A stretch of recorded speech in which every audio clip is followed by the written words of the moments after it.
Today we had our own student, Chelsea Brumter, interview her uncle, who has had a past with abusing alcohol, drugs, and tobacco. He was very generous to come and speak with us since it is such a hard topic to talk about. So check out this interview as he explains the effect that drugs have had on his life. Hi, my name's Chelsea Brumter and I'm a sophomore at Weatherford High School. Today I'm here with my uncle Ty Perkins and we're going to have a conversation concerning Red Ribbon Week. So, Uncle Ty, when did you first start abusing drugs, alcohol, and tobacco? I'm going to say 12. I started with tobacco, moved on to pot, and started drinking, and it went downhill from there. What led you to try these substances? I had issues as a child, as it was, chemical and other issues. But I was looking for an out, a way to deal with things, and didn't really know any better that young. So I started something that was hard to stop from there. How many years, time span, do you think? About 15. 15 years? 15 years. Did it help your situation, or did it make it worse? Made it worse. I'm sure it didn't help chemically, and it caused a lot of other problems through the years. I could go down a long list of all the things that it did to me, but the important thing is that it was all negative. Mm-hmm. Nothing good came of it, and it was not a relief. It was compounding the issues I had. I have a political question. Do you think marijuana is a gateway drug? I do. Why? Well, because when you start something, it's funny because I'm going to use cookies and ice cream as an analogy, but if you have a cookie, if you've never had a cookie, if you've never had a sweet before, you have a cookie, you're definitely going to want some ice cream. Mm-hmm. Because you start with something and you're never afraid to move forward from that point. Once you open that door, it's on. Mm-hmm. Got it. How long did you suffer from addiction, and do you still? All my life, and yes, I do. I deal with it every day. I've been clean 4 years, mm-hmm. and I can say that I still wake up after dreams mm-hmm. that I've had of getting high in my dreams and still wanting to do it. Mm-hmm. But they're fleeting moments. They pass. So I work through it and move on. Good. How many times did you try to get clean? I only tried to get clean twice and succeeded once. But I can tell you, every day of my life, I swore I was never doing it again. So,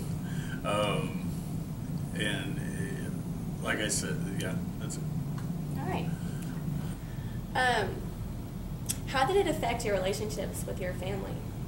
Well, it was horrible on my family. In my relationships, there was really none. Mm-hmm. No relationship with my family through the years. It just tore us apart. And I've always said that it probably was harder on my family than it was on me. And I missed years of years and years of time with my family and my nieces and nephews, who I spend a lot of time with these days. Mm-hmm. How did it negatively affect your family specifically? Well, I guess one good example is when I was 15, I went into a long-term rehab in Florida.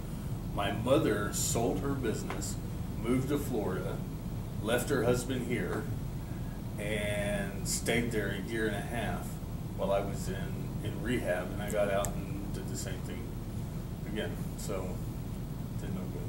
Yeah. Did you feel like you were disappointing them? Yeah. It's when you think about what you've done through the years, you think about the effects it had on your family and what they thought of you. It's really hard to deal with some of the things that I put my family through. Well, I'm sure getting clean has helped that, though. Yes. Moving on to like a different kind of topic, how has drug, alcohol, and tobacco abuse affected your health? I have a lot of health issues and neurological issues as well from drugs and alcohol. I have liver disease and I'm bipolar, so I'm sure chemically the drugs did not play a good effect on me. And I have tics, you know, and that's going to be on the neurological side of things. But tics are something that people with Tourette's have, you know, Yeah. twitch and things like that. So, you know, I have my issues. I have my scars. So.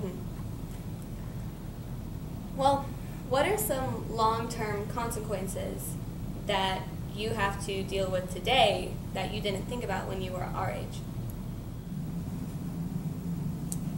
I have liver disease, you know, and I never would have really thought of that as a consequence. But you know, in the distance, like I said, the distance that it put between me and my family, I've spent years trying to rebuild it, and it's been hard work, you know. And bridges I've burnt all over the place. You know, I missed out on good friends and family and good times. You know, and I had a great career. I was a welder by trade, and totally threw that away. All over drugs. You know, and it's just it's not worth the sacrifices that I made to do it. You know, I got no benefits from it, and a lot of Yeah, no pros for a lot of cons. yeah, no pros and a lot of cons.